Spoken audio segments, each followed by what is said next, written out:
Sarah Hayes stood in the doorway of her small cabin in rural Georgia, staring down at the 3 children she had raised, fed, and cared for over the past 17 years. They had always called her Mommy, never Mother.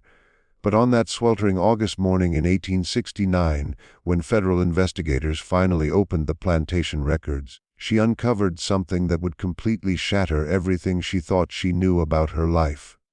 The papers listed names, dates, and a truth so shocking that 2 county officials refused to speak about it publicly. What Sarah discovered that day forced her to face a question no mother should ever have to answer.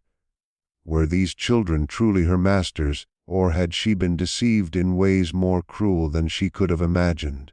Before we continue with the story of Sarah Hayes and the dark secret hidden in those plantation papers, make sure you are subscribed to this channel. We bring you the most haunting and compelling true stories from America's past, and tell us in the comments which state you are listening from.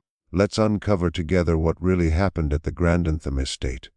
The autumn Sarah Hayes arrived at the Grandentham plantation seemed ordinary in every way except one. She was 19 years old, recently purchased at auction in Savannah, and visibly pregnant. The year was 1852, and the estate stretched across 800 acres of red Georgia clay, producing cotton and corn in quantities that made Charles Grantham one of the wealthiest landowners in Burke County. The main house rose 3 stories high, painted bright white with black shutters that never fully closed, giving the windows a constant watchful look. Charles Grantham was 43, a widower whose wife had died 3 years earlier during childbirth along with their infant son. The loss had turned him from a sociable host, famous for his grand dinner parties, into a withdrawn man who spent his evenings in the study drinking whiskey and poring over ledgers by candlelight. Staff whispered that he blamed himself, insisting his wife had traveled to Savannah late in her pregnancy against the doctor's advice. Sarah had come from a smaller farm near Augusta, which had been sold after the owner went bankrupt, including all the enslaved people there, 12 in total. She never spoke about the father of her unborn child, and nobody asked. Among the enslaved community, such questions were considered improper. Everyone carried wounds far too deep for ordinary conversation.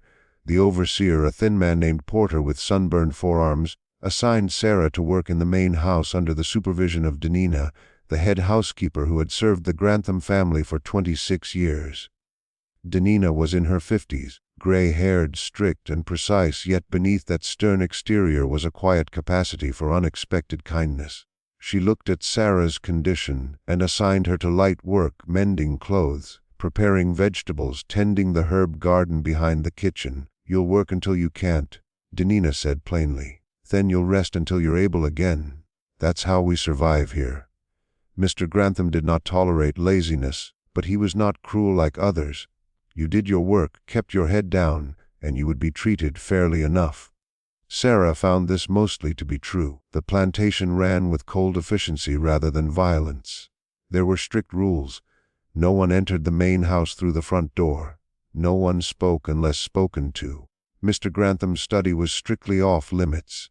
But the food was enough. The cabins had solid roofs, and Porter rarely raised his whip. It was a kind of prison, invisible bars and all, but real nonetheless. In January 1853, Sarah gave birth to a she named Thomas. Denina helped during the delivery, assisted by Ruth, an elderly woman who had delivered over 80 babies. The labor lasted 14 hours. When it was over, Sarah held her son and felt something she had not felt since her mother was sold when she was 12, hope.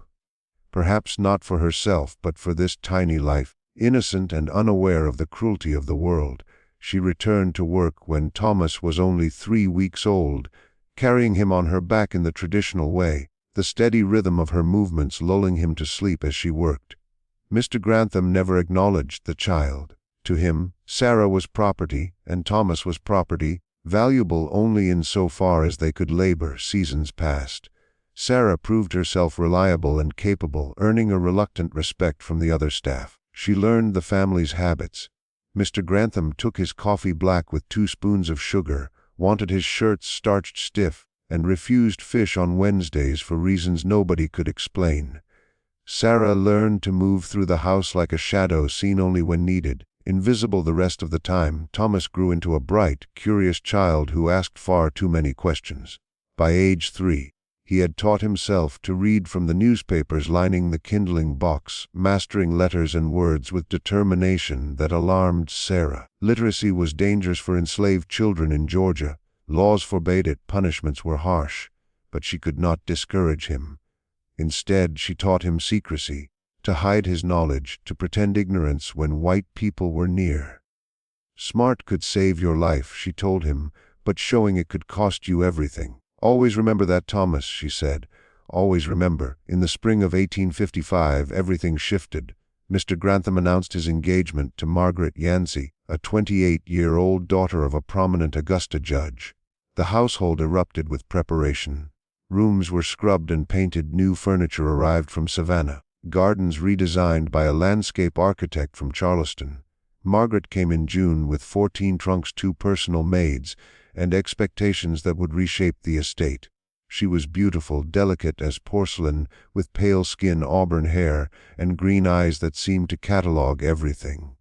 But there was something brittle about her, something Sarah recognized from abused horses: the constant anticipation of pain, the readiness to flinch. The wedding was in July, a grand event attended by over 200 guests. Sarah worked 3 days straight in the kitchen, preparing foods she had never eaten before: roasted duck with cherry sauce, 7-layer cakes, custards with vanilla and almond. She watched from the kitchen window as guests danced, their laughter carrying on the heavy summer air. It felt like another world, where people could afford careless joy.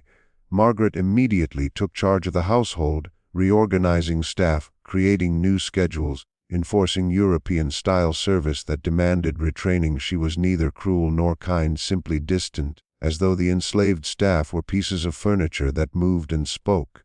She was particularly cold toward Sarah, never speaking to her directly, calling her only the girl, despite Sarah being 22. Danina noticed but offered only a warning: stay out of her sight whenever possible. People have their reasons, she said. That's not for us to question. A year later, Margaret announced her pregnancy. The household's atmosphere shifted overnight. Mr. Grantham, somber for years, smiled at dinner, ordered imported wines, spoke of the future. Margaret withdrew, leaving her room only for the doctor and her personal maids. Her pregnancy was hard, with nausea, severe headaches, fainting spells that left her unconscious for hours. The doctor prescribed strict bed rest and isolation, which Margaret followed with intensity that worried the staff. In March 1857, she went into labor. Her screams rang throughout the house, a sound so terrible it seemed endless. Sarah, working in the kitchen, clenched her stomach with each cry, remembering her own labor with Thomas. But Margaret's cries carried a different weight, something beyond pain, something almost furious. After 23 hours, a baby girl was born.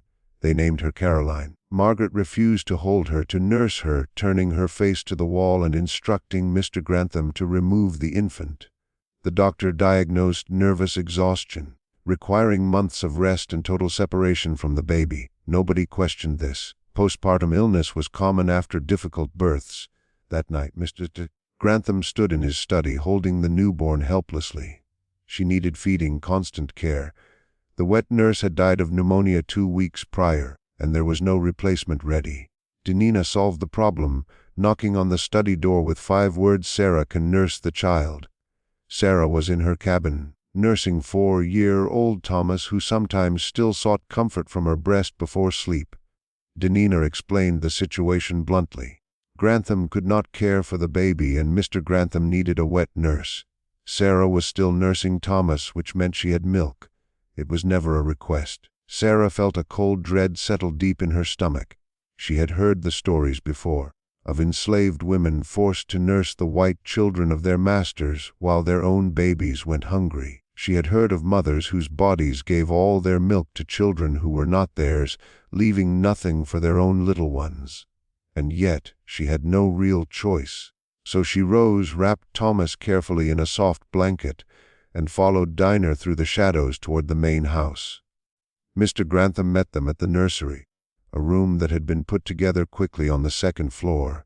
He held Caroline awkwardly, the way men often hold babies when they are terrified of hurting them. The infant screamed, her tiny face red and pinched with hunger. "Feed her," he said to Sarah, and then he left the room. Sarah settled into the rocking chair and adjusted her clothing. She had fed Thomas only minutes before, but still, she pressed the screaming infant to her breast. She felt the small mouth latch on with an almost desperate strength. Slowly the crying ceased. The room was filled with the soft sound of suckling and the steady thump of Sarah's own racing heart. Thomas, who had watched silently through the entire exchange with wide, solemn eyes, whispered, "Mama, hush now." Sarah tried to reassure him, "Everything's going to be all right." But even as the words left her lips, she knew they were untrue. Nothing was going to be all right. She could feel it in the way baby Caroline fed, with such intensity and hunger, as if she were trying to take everything Sarah had, and over the months that followed, the little girl almost did. At first, the arrangement was simple enough. Sarah would come to the main house every 4 hours to nurse Caroline. In between feedings, she could return to her cabin to care for Thomas and handle other duties. But within a week, the routine shifted. Mr. Grantham decided it was inefficient for her to keep traveling back and forth. Sarah was moved into a small room next to the nursery, a tiny servant's chamber with a narrow bed, a washstand, and a single window looking out over the back gardens. Thomas remained in the cabin, left in the care of an older woman named Mattie, who looked after several children while their parents worked. Sarah saw him only briefly each day, usually in the early morning or late evening when Dinah could spare her for an hour. Each time she looked at him, he seemed smaller, more distant, as though he were slowly slipping from her life. "Don't forget me, Mama," he said one evening, his voice trembling. Sarah's heart broke into pieces. "Never," she whispered. "I could never forget you. You are my son, my own boy." But Caroline became her whole world out of necessity.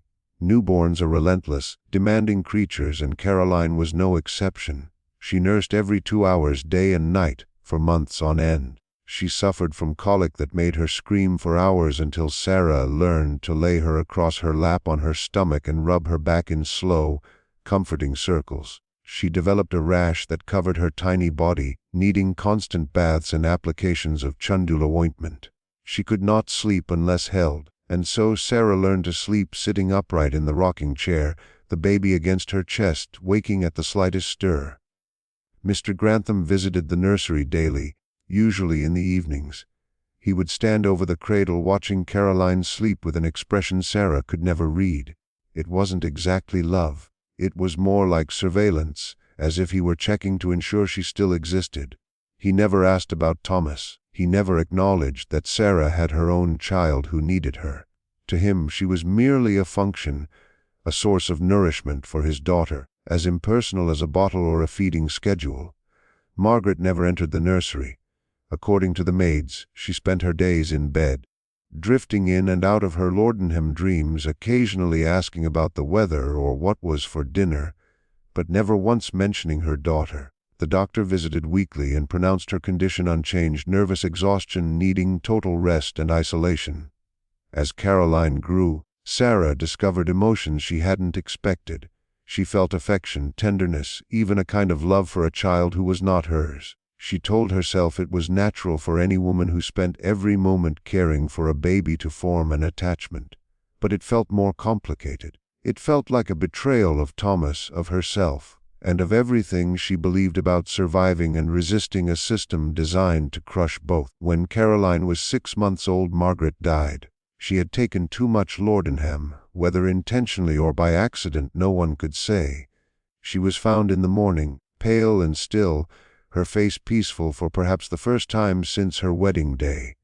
The funeral was grand, attended by prominent families from across the region. Grantham stood by the grave holding Caroline in his arms, expressionless and silent. Sarah watched from afar, gripping Thomas's hand, feeling a surge of guilt at secretly feeling relieved that Margaret was gone. It meant Caroline would now need her completely. After Margaret's death, the household settled into a new rhythm. Mr. Grantham became both father and mother to Caroline, though in practice Sarah continued all the actual care while he made decisions about her upbringing. He hired a tutor for when she grew old enough for lessons, ordered fine dresses from Savannah and Charleston, and commissioned a portrait painter to capture her image each year on her birthday. When Caroline turned 2, Mr. Grantham remarried, this time to Helen Bradford, a practical widow from Mon. She was 41 with 3 grown children and had no desire for more. She ran the household with efficient detachment, neither cruel nor warm, simply keeping everything in order. She never interfered with Sarah's care of Caroline. 2 years later, Helen gave birth unexpectedly to twins, a boy and a girl, named Robert and Elizabeth. The pregnancy had been a surprise, the delivery quick and without complication. Helen recovered fast but had no interest in nursing. She had hired wet nurses for her first children and saw no reason to change that now. Except there was a problem. The wet nurse they had arranged fell ill with influenza and could not take the position. Sarah was still nursing Caroline, who was now 4 years old and refused to wean. Mr. Grantham made the obvious decision Sarah would nurse all 3 children. Danina brought her the news with an apologetic look. "I know it ain't right," she said quietly. "I know it ain't fair, but you know how it is." Sarah did know, she always had. She took the twins onto her lap with Caroline curled against her side and fed them all while Thomas watched from the doorway, eyes that had grown too old for his 9 years. He was tall and thin, working in the fields because he was too old for the cabin nursery and too young for skilled labor. "You got 3 children now," he said one evening. "White children. Must be nice having children that matter." "Thomas, no." Sarah reached for him, but he stepped back.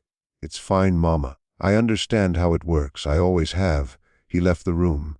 Sarah sat alone in the darkness, Caroline sleeping against her shoulder, feeling the truth of his words pierce her like a knife. The years went on. Caroline grew into a bright, affectionate child who called Sarah Mammy and seemed genuinely fond of her. Robert and Elizabeth were more difficult, demanding, prone to tantrums, showing early signs of their father's cold temperament. But Sarah cared for them all with meticulous attention because her survival depended on it. If anything went wrong with these children, she would be blamed. If they were unhappy, she would be punished. Her existence was inseparable from their well-being. Thomas grew up at a distance. He worked the fields, learned carpentry from the estate handyman, and became a quiet, serious young man who rarely spoke and never smiled. When they met, seldom as it was, he was polite but distant, calling her Mum instead of Mama, as though they were strangers. "I lost him," Sarah told Dina one night, words trembling from deep pain. "You didn't lose him," Dina said softly. "He's just protecting himself the only way he knows how. Can't blame a boy for that." But Sarah did blame someone.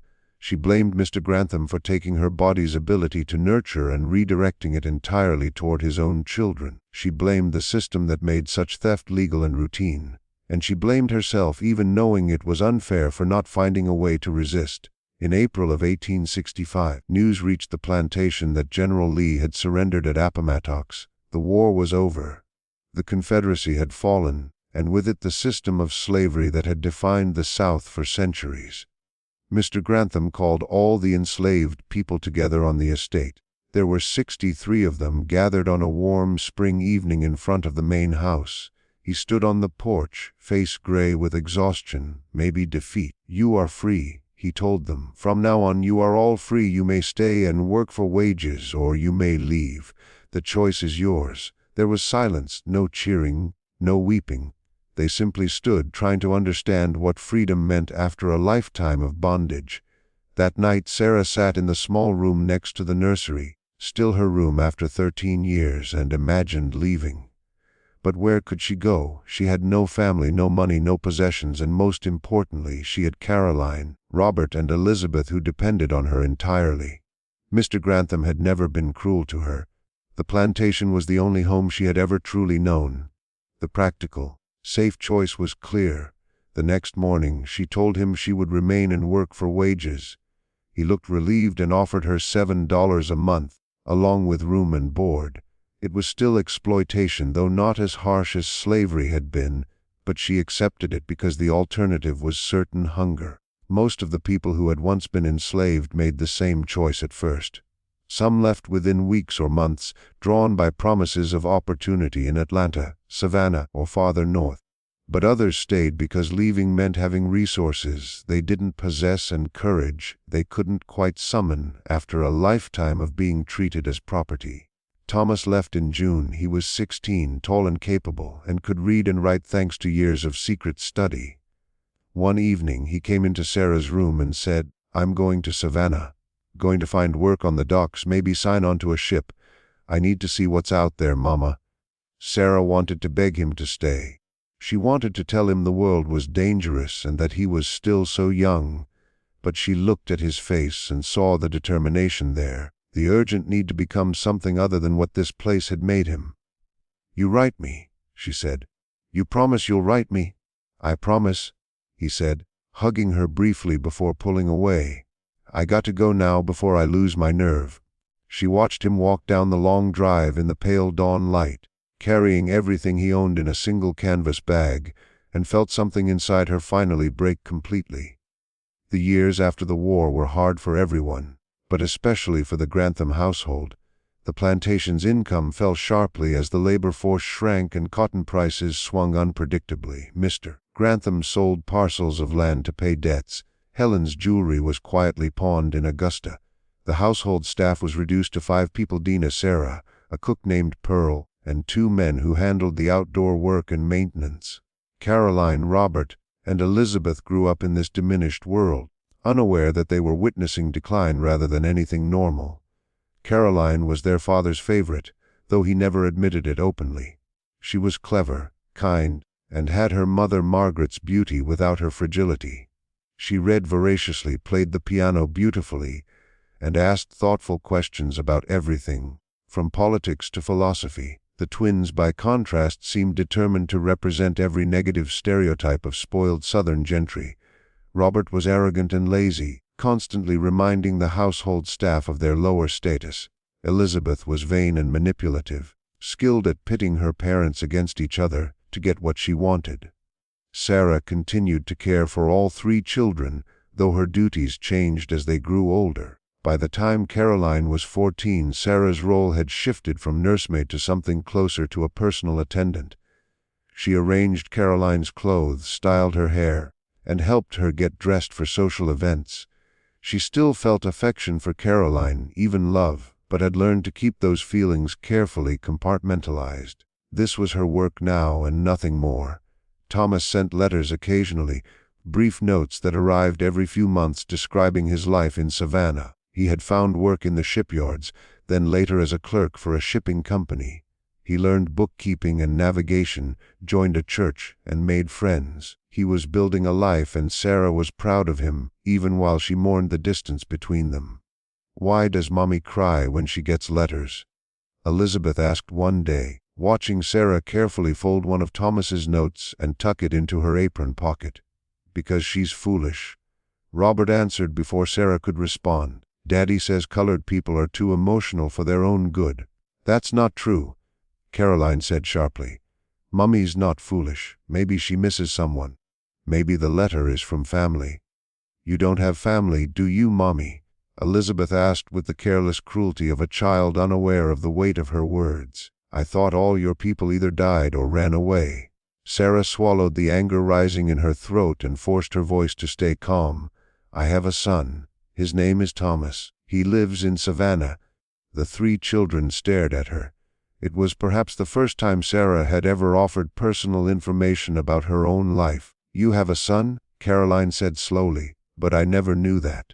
"Why didn't I know?" "You never asked Miss Caroline," Sarah said quietly. Caroline's face flushed, and she looked genuinely upset.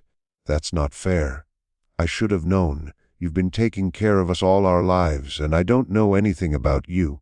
"That's how it's supposed to be," Robert said dismissively. "They're not our friends, they're our servants." "She raised us," Caroline said, her voice rising. "Don't you understand that? She fed us, held us, sat up with us when we were sick. Doesn't that mean anything?" Robert shrugged.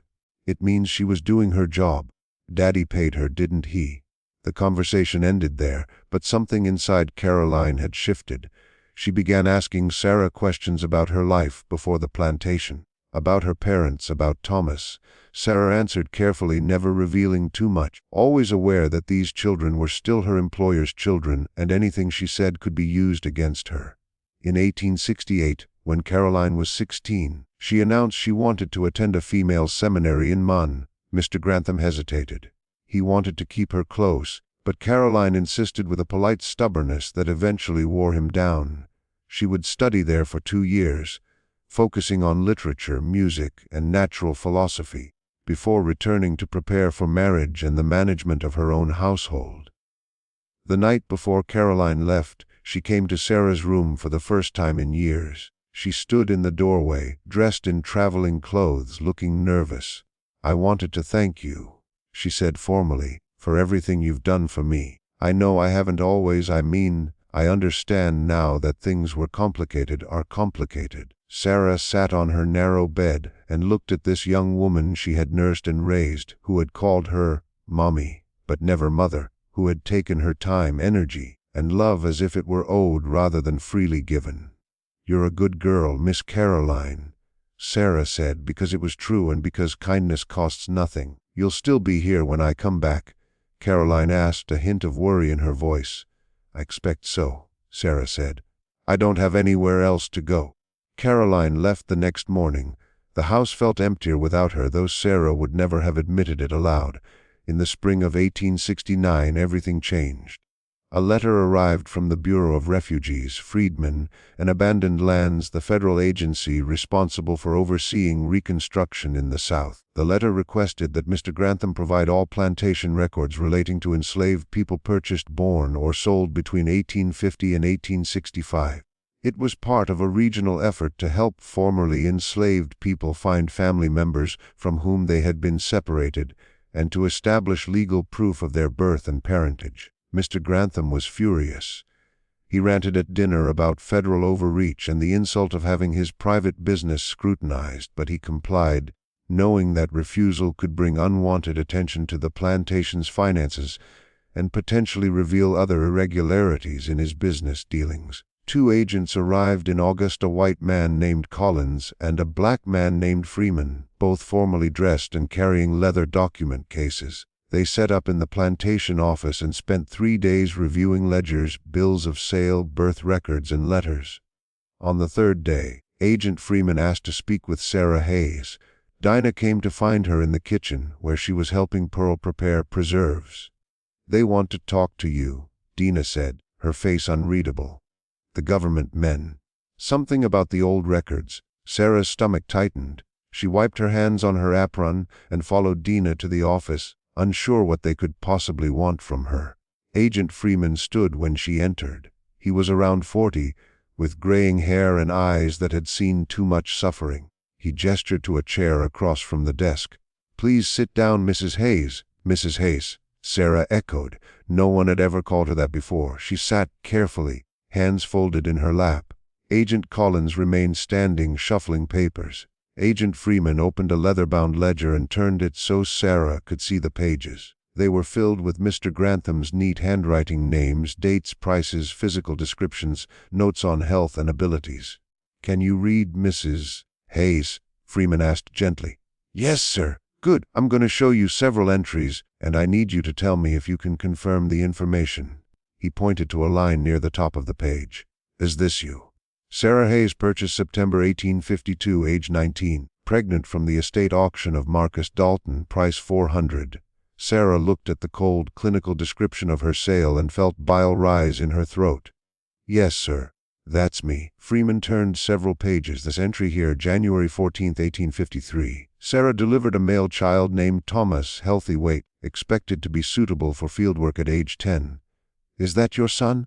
"Yes, sir." "And where is Thomas now?" "Savannah, sir. He left after the war. He writes me sometimes." Freeman nodded and made a note. Then he flipped more pages until he stopped at March 1857. "This is where things get complicated, Mrs. Hayes," he said quietly. "I need you to look at this entry carefully and tell me if you notice anything unusual." Sarah leaned forward. The entry read March 18, 1857. Delivery of female child Caroline Margaret Grantham, born to Margaret Yancey Grantham, attended by Dr. William Patterson of Augusta. Healthy weight, no complications noted. "I don't understand," Sarah said. "That's Miss Caroline's birth record.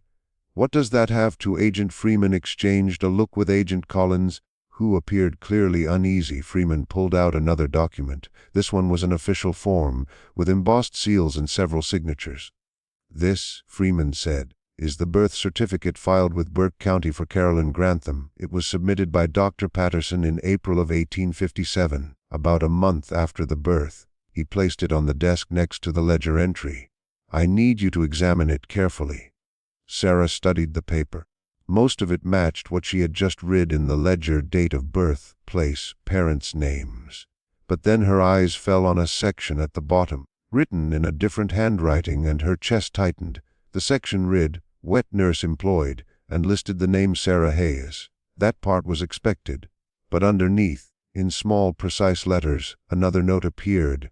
"Note: infant bore visible birthmark on left shoulder 3/4 of an inch in diameter, resembling a dark star. Wet nurse Sarah Hayes inquired about the mark, suggesting possible relation. Dr. Patterson confirmed mark present. No medical concern noted." Sarah's hands started trembling. She looked up at Agent Freeman, unable to fully grasp what she was seeing. I don't," she whispered. "I don't understand." Freeman's voice was calm, almost soothing. "Mrs. Hayes, did you notice Caroline's birthmark when you first began nursing her?" Sarah's mind drifted back 17 years to that first night in the nursery, to the tiny screaming infant she had held close to her chest. She had undressed the baby to check for rashes or injuries. It was standard practice for a new nurse. And yes, there had been a mark on the baby's left shoulder, a dark patch that looked like a small star, just like Thomas had in the exact same spot.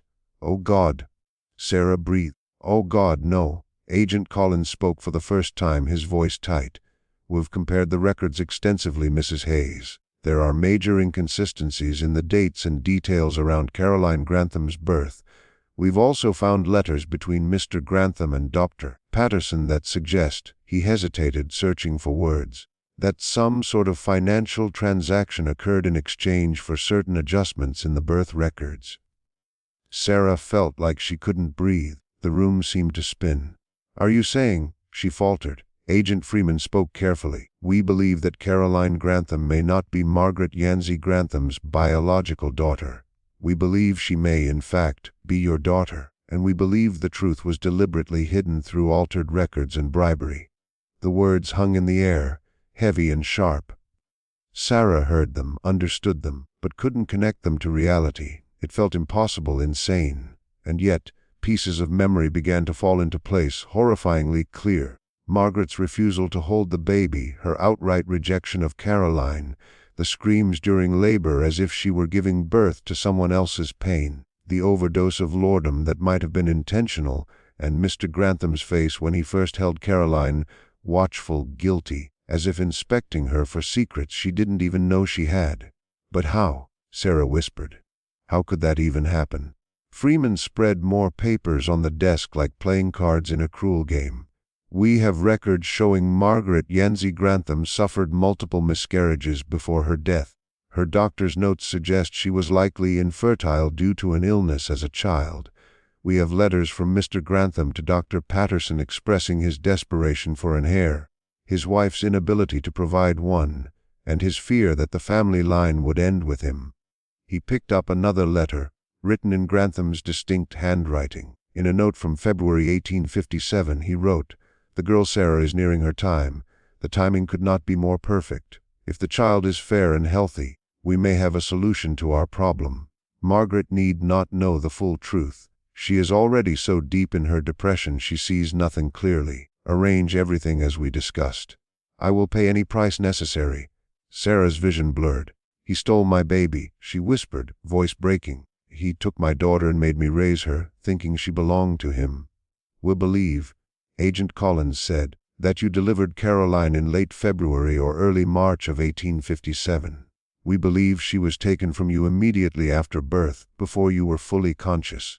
We believe Margaret Grantham was given laudanum and told she delivered a daughter during a heavily sedated labor she would not remember clearly.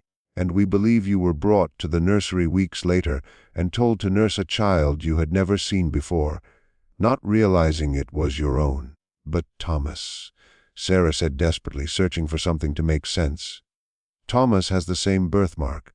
Doesn't that prove Caroline is related to him? Doesn't that prove she's mine? Yes, Freeman said simply.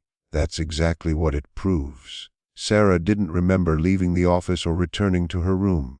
She found herself on her narrow bed at sunset, still in her apron, hands clenched so tightly her knuckles were white. The knowledge planted in her mind clawed its way into her memories, twisting everything she thought she knew about the last 17 years. Caroline was her daughter. The child she had nursed, loved, resented, and cared for with every breath was hers. Not Margaret Grantham's, not truly Charles Grantham's, though he had signed the papers. Hers. That meant she had 2 children, not 1. That meant she had been separated from her daughter at birth, forced to nurse her own child while thinking it was someone else's, made to give everything to Caroline while Thomas grew up feeling abandoned. Her guilt over favoring the white children over her own son built on a lie so monstrous it was nearly incomprehensible. Danina found her after dark, bringing water and bread Sarah couldn't eat. She sat silently beside her until Sarah could speak. "Did you know?" Sarah whispered. "All these years, did you know?" "No," Danina said firmly. "I swear I didn't. I noticed strange things, Margaret refusing the baby, Mr. Grantham's behavior, but I thought it was just her depression. The tragedy of her mind. I never imagined he stole my child," Sarah said. "Right from my body. He stole her, and made me care for her for 17 years, made me love her while my son grew up thinking I favored others over him. What do I do? What do I do with this?" Danina had no answer. There was none. The next morning the agents returned, intending to confront Mr. Grantham. Freeman asked if Sarah wanted to attend. She said yes, needing to see his face when he admitted what he had done. The study was lined with books and dominated by a massive desk stacked with papers. Mr. Grantham sat behind it, older than his 60 years, gray and hollow-eyed. Agent Collins laid out the evidence ledgers, letters, birth certificates with discrepancies, and testimony from Dr. Patterson's widow about his private journals describing the scheme. Mr. Grantham listened in silence, hands folded. When Collins finished, the room was completely quiet. Sarah could hear her heartbeat. "Any of this disputed?" Freeman finally asked. Grantham looked at Sarah for the first time, eyes empty of anything but exhaustion. "No," he said softly. "It's all true." Something inside Sarah broke at the confirmation. She had hoped it was a mistake, a misunderstanding. But this was the truth, plain and undeniable. "Why?" she whispered. "How could you do this?" Grantham's voice was flat. "Margaret couldn't have children. We tried for 3 years. She miscarried 6 times, each one worse than the last. The doctor said her womb was damaged and she would never carry a child. And I needed an heir. The plantation, the family name, everything depended on someone to inherit it. So, you decided to steal mine," Sarah said, rage rising through her shock. "You were pregnant when I bought you." Grantham continued as if she hadn't spoken. "I hadn't planned this at first, but as your time approached, I saw possibilities. The child you were carrying, if light, skinned and healthy, could solve everything. No one would question a baby's legitimacy if they thought Margaret had delivered it. And you would never know. You would still nurse the child, still care for her. Nothing would change for you. Nothing." Sarah's voice shook. "You took my daughter. You made me raise her, thinking she belonged to someone else. She was well cared for," Grantham said, and there was a strange tone in his voice, maybe pride, maybe something darker. "She was fed, clothed, educated, given every possible advantage. She grew up in that grand house instead of in a small slave cabin. I made her my legal heir. How could that be worse than the life she would have had if she were your daughter?" Sarah jumped to her feet so suddenly that her chair toppled backward. "Because she belonged to me. Because I had the right to know my own child. Because you made me love her while hating myself for loving her.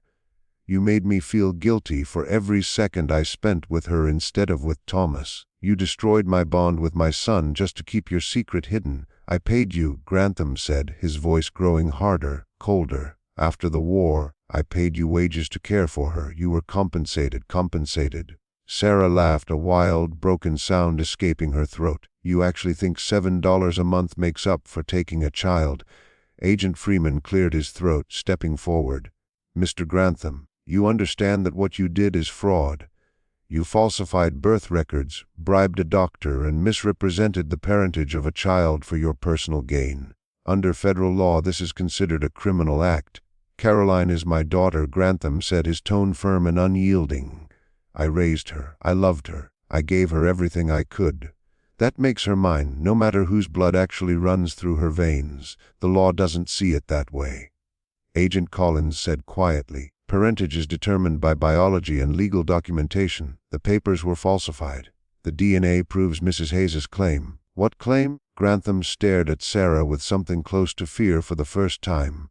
"What exactly are you intending to do?" Sarah realized she didn't know. She hadn't thought past this confrontation, past making him confess the truth. The thought that she could have a real legal claim to Caroline, that she could undo 17 years of deception, seemed almost impossible. Just when you think you've seen it all, the horrors of the Grantham plantation just keep getting darker. If this story is sending shivers down your spine, share it with a friend who loves twisted mysteries. Hit like to support our work and subscribe so you never miss these stories. Let's see together what comes next. The legal situation was more tangled than Sarah could fully grasp. Agent Freeman explained it late one evening in the office, spreading documents across the desk, trying to untangle state laws, federal rules, and the messy remnants of Reconstruction-era legal thinking. "In theory," he said, "you have a strong case for claiming Caroline as your daughter. The evidence is compelling: the birthmark, the forged records, letters, Dr. Patterson's journals. But in practice, there are huge obstacles." "What kind of obstacles?" Sarah asked. "Caroline is legally Charles Grantham's daughter according to the official records. Overturning that would mean going to court, presenting all this evidence publicly, and persuading a Georgia judge to rule against a powerful white landowner in favor of a formerly enslaved black woman. It's technically possible," he trailed off, and Sarah read the unspoken words in his pause. "But extremely unlikely, very unlikely," Freeman admitted, "especially because Caroline is now legally an adult. She turned 18 last March, which means she has the right to define her own identity and family relationships." Sarah felt a cold weight settle in her chest. "You're saying the truth doesn't matter? Only what Caroline believes matters?" "Essentially, yes. If Caroline accepts you as her mother, if she chooses to acknowledge you, that would make your case much stronger. But if she refuses, if she insists on staying Charles Grantham's daughter," he spread his hands, "then there's very little anyone can do." "Does she know yet?" Sarah asked.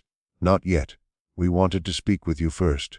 Decide how you want to handle this before involving her." Sarah sank back in her chair, mind spinning. Caroline had always been affectionate, kind even. But to her, Sarah was still Mammy, still a servant, even with the wages she earned. Would Caroline believe this story? Would she want it to be true? Or would she reject it, clinging to the identity she always knew, refusing to accept that the woman who raised her was actually her mother? And Thomas, he had already lost so much of his bond with Sarah because of Caroline. How would he react when he learned that his real sister had grown up as a white child of privilege while he worked in the fields? "I need to speak with Thomas," Sarah said. "Before anything else, I need to talk to my son." That night, she wrote to him, drafting a long letter, rewriting it 4 times, searching for words that could carry the weight of the truth. In the end, she simply told him the facts. The agents had found proof that Caroline was her daughter, stolen at birth and passed off as white. She asked him to come home, said she needed him, couldn't face what was coming alone. The letter took 8 days to reach Savannah, and 4 more for Thomas to get time off and travel back to Burke County. When he arrived at the plantation, Sarah almost didn't recognize him. At 23, he was broad-shouldered, serious, dressed in a suit that marked him as a man with work and stability. He resembled his father so much that Sarah's breath caught. Though she hadn't thought of that man in years, they sat together in her small room, and Sarah told him everything. Thomas listened in silence, expression unreadable, hands resting on his knees. When she finished, he stayed quiet for a long while. Then he said, "That's why you favored her, all those years. I thought you loved her more than me because she was white, because she mattered more. But it was something else. Some part of you knew, didn't you? Some part of you recognized your own child. I didn't know, Sarah said desperately. I swear I didn't know. If I had known, if you had known what? You would have loved me more, paid more attention to me. Thomas's voice was sharp. Or would you have done the same thing anyway because you had no choice? I don't know, Sarah admitted. I honestly don't know. But I am sorry, Thomas. I am so sorry for all of it. Thomas stood and moved to the window, gazing over the plantation grounds. What are you going to do? Are you going to tell her? The agents think she should know. It's her right to learn the truth about her own birth. And what about my rights? Thomas said. Do I have any say in whether my sister finds out we are related, or is this just another thing decided for me? I want you to be part of this, Sarah said. Whatever happens, I want us to face it together.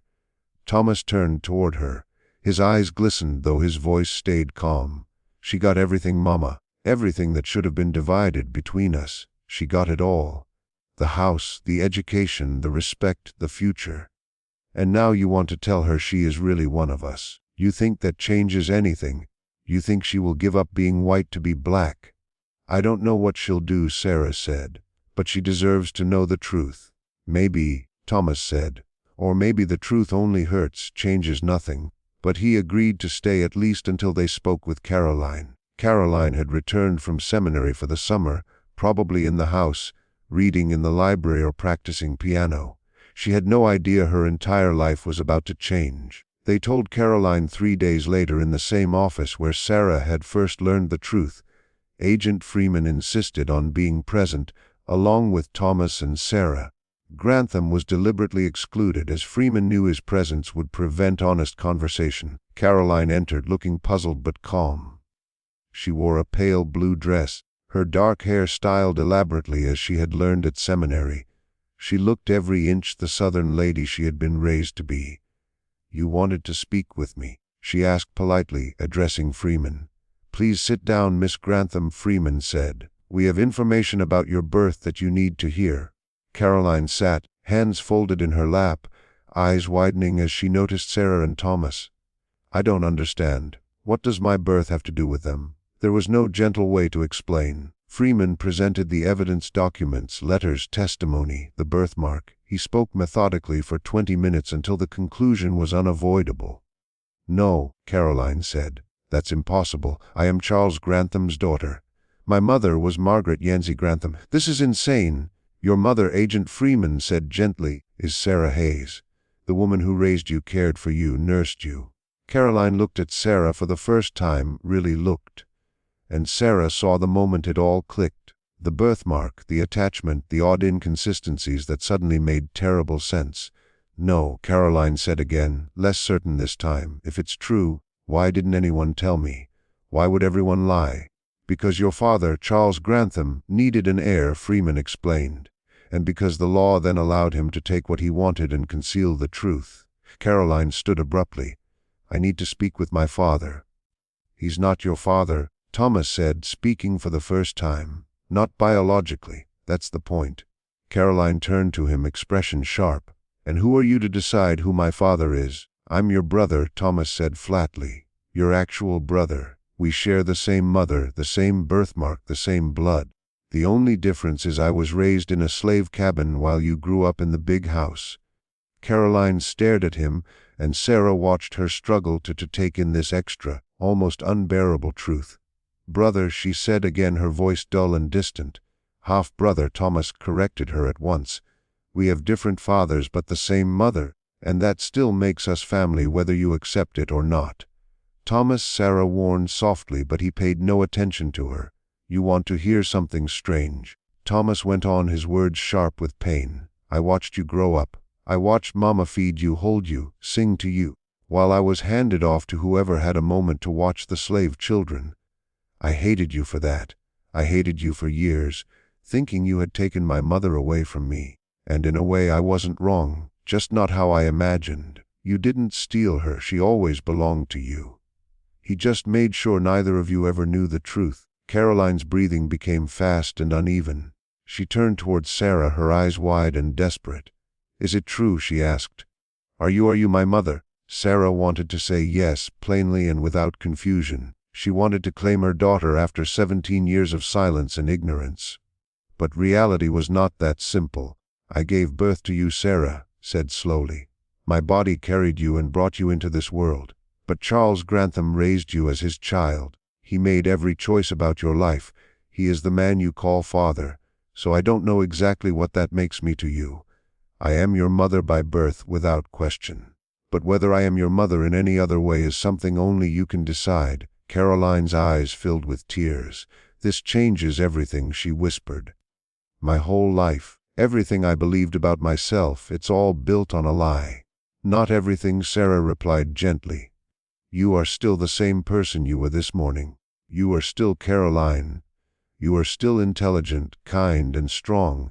The only thing that has changed is that now you know the full truth about where you came from." "But I'm not white," Caroline said, fear clear in her voice. "If you're my mother, if all of this is real, then I'm not white. So what am I?" The question lingered in the air, heavy and dangerous. Thomas let out a harsh laugh. "Welcome to the most basic question in this country," he said. "What are you when you don't fully belong to either side? When you look white but carry black blood? When you were raised with every white privilege, even though it was all based on a lie?" "Thomas, stop it," Sarah said firmly. "Why should I?" Thomas stood up, his fists tight at his sides.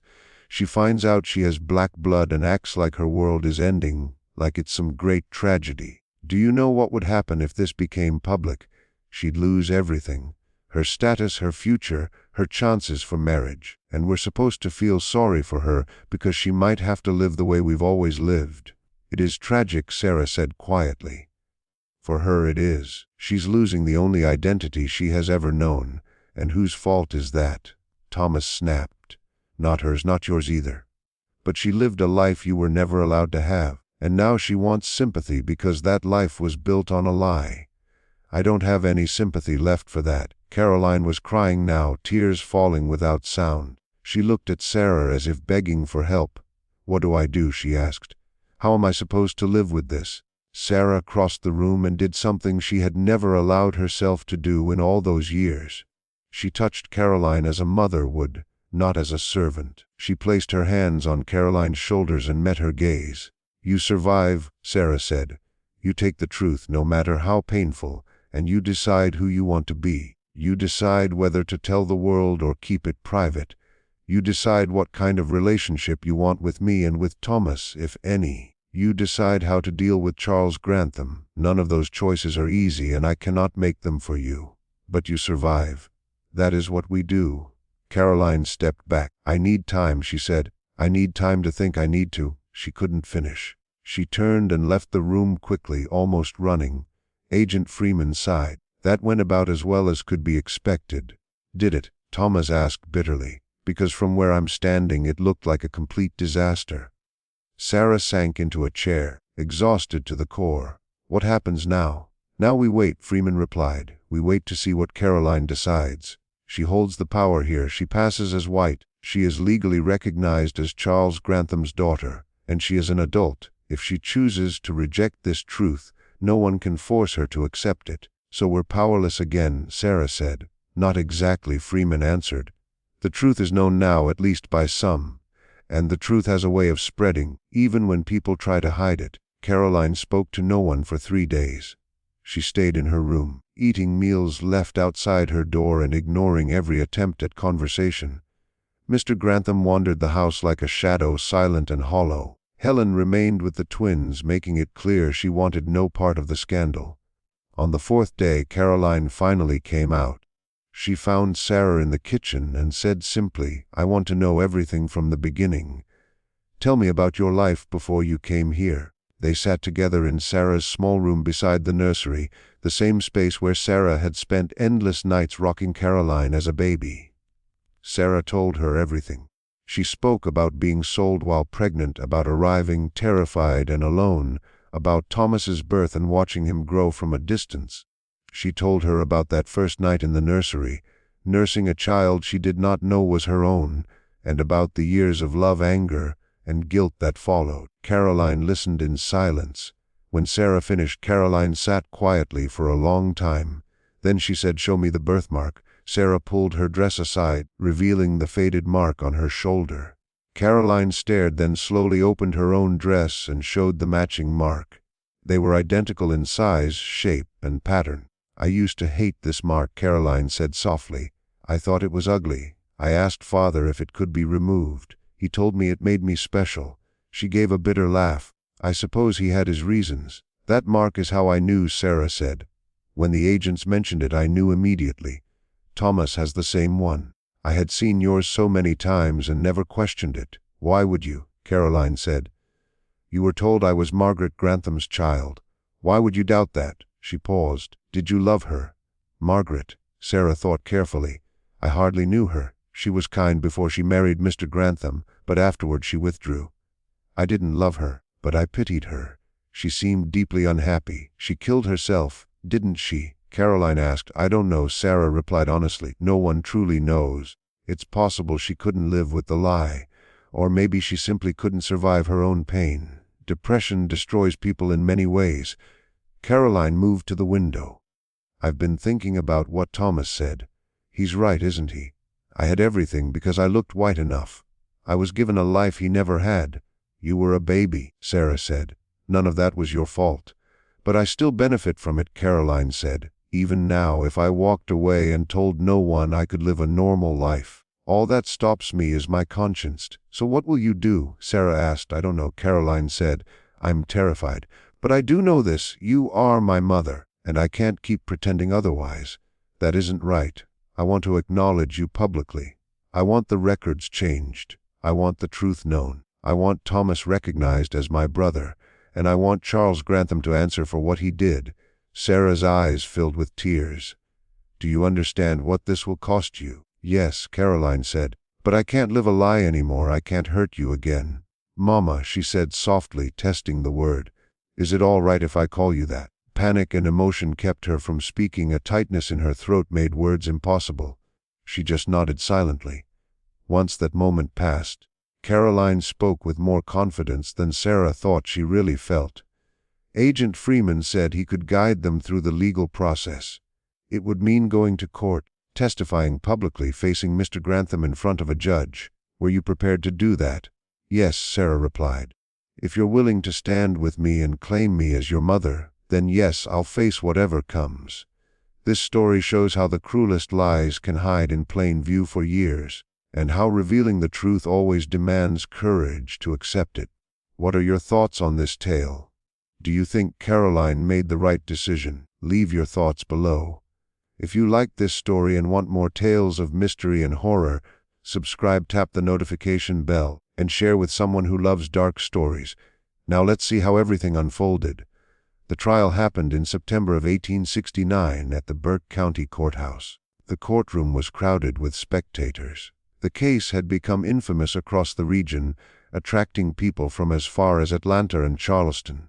A white man accused of taking a black woman's child and raising it as his own. It was shocking in ways that went beyond the usual post-war racial tensions. Sarah spoke first. She described the circumstances of Caroline's birth, or at least what she remembered: the labor, the exhaustion, and the hazy days afterward when she had been told her baby had died and been buried quickly because of fear of fever. She had been so weak that she had believed it, never questioning why she had been denied the chance to see the body or attend any burial.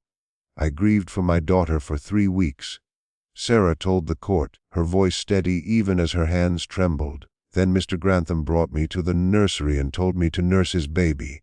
I never suspected that child was mine. Why would I? I had been told she was dead." Next, Dr. Patterson's widow testified, reading from her late husband's journals. The entries showed Charles Grantham's desperation for an heir and the arrangement they had made. The doctor would oversee Sarah's labor, take the healthy infant if it was light, skinned enough, and tell Sarah her baby had died. He would then inform Margaret Grantham, already heavily sedated, that she had given birth to a daughter. The plan had worked because Margaret's supposed pregnancy had been faked with padding, and she had kept herself isolated to avoid anyone discovering the truth. "My husband," Mrs. Patterson said, her voice tight with shame, "was paid $500 for helping with this fraud. He wrote it down in his journal as payment for services in the Grantham succession matter. I only understood it when federal agents came asking questions after his death last year. Thomas testified about the birthmark, and about growing up watching his mother care for the Grantham children while he received little attention. He spoke of the deep emotional pain of feeling abandoned, not understanding why his mother seemed to love white children more than him. "I thought I wasn't good enough," he said, his voice cracking. "I thought there was something wrong with me that made my own mother not want me." Meanwhile, she was caring for my sister, doing what any mother would do, but no one knew the truth. Caroline was last to testify. She stood before the court in a plain dress, her hair tied back tightly, looking younger than her 18 years. She confirmed the birthmark, confirmed that she had always been told she was Margaret and Charles Grantham's daughter, and admitted she had no knowledge of the truth until federal agents revealed it. Then she said, "I stand here today to declare that Sarah Hayes is my mother by birth. I was taken from her as a baby and raised under a false identity. I benefited from that theft for 18 years, living as a white girl with all the privileges that came with it, while my brother worked in the fields and my mother served in a household that should have been partly hers. I cannot undo those years. I cannot return what was taken. But I can speak the truth now. And I can say Charles Grantham committed a fraud that destroyed my family before I even knew I had a family." Charles Grantham's lawyer argued that the case was based on speculation, that the birthmark might be coincidental, that the journals were open to interpretation, and that Caroline was confused and influenced by federal agents with political motives. Yet the evidence was overwhelming.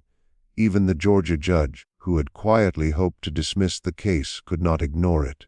In October, the ruling came. The court declared that Caroline Margaret Grantham was in fact Caroline Hayes, Sarah Hayes's biological daughter, and that her birth certificate had been fraudulently filed. It was corrected to show Sarah Hayes as her mother, with the father listed as unknown. Charles Grantham was fined $2,000 for fraud and ordered to pay an additional $5,000 in restitution to Sarah Hayes for her coerced service. He faced no criminal charges because the statute of limitations had expired, and authorities were hesitant to set a precedent that might expose wealthy white families to prosecution for Reconstruction-era abuses. Socially, however, the consequences were severe. He was shunned by polite society, lost business connections, and within a year sold his plantation and moved to Texas to start over in anonymity. The court also ruled that, legally, Caroline was now considered a person of African descent. Under Georgia's one-drop rule, she was entitled to none of the Grantham estate. Everything that might have been hers returned to the estate, and was divided among Charles Grantham's other heirs, Helen and the twins. Caroline lost her name, her inheritance, her social status, and her imagined future. She became, in the eyes of society and law, colored. Every opportunity was closed to her, but she gained a family. Sarah, Caroline, and Thomas left Burke County together that November, traveling to Savannah, where Thomas had already made a life for himself. They used the $7,000 from the court settlement, more than Sarah had ever imagined, to buy a small house near the shipyards. Thomas arranged for Caroline to work as a clerk in a shipping office, a position she could hold because she could read, write, and do arithmetic faster than most men. She worked under her new legal name, Caroline Hayes. Her coworkers treated her with the casual prejudice given to colored people who had risen too high. But the work was steady, and the pay fair. Sarah started a laundry business, using some of the settlement money to buy equipment and supplies. She hired other neighborhood women, giving them steady work and fair wages. It was hard, exhausting work, but it belonged to her. No one could take it away. The three of them, mother, daughter, and son, built a life together. It was not the life they had imagined. Caroline would never marry into high society or manage a plantation. Thomas would never fully trust that his mother loved him equally to Caroline. Sarah would never recover the years lost with her children. But they had each other. They had the truth. And they had freedom. Real freedom, not the complicated freedom of being black in the post-war South, but the freedom of knowing who you are and choosing to live openly. Caroline never spoke to Charles Grantham again. He wrote one long letter explaining his reasons and asking for understanding, if not forgiveness. She burned it without reading it all the way. Some apologies, she told Sarah, aren't worth hearing.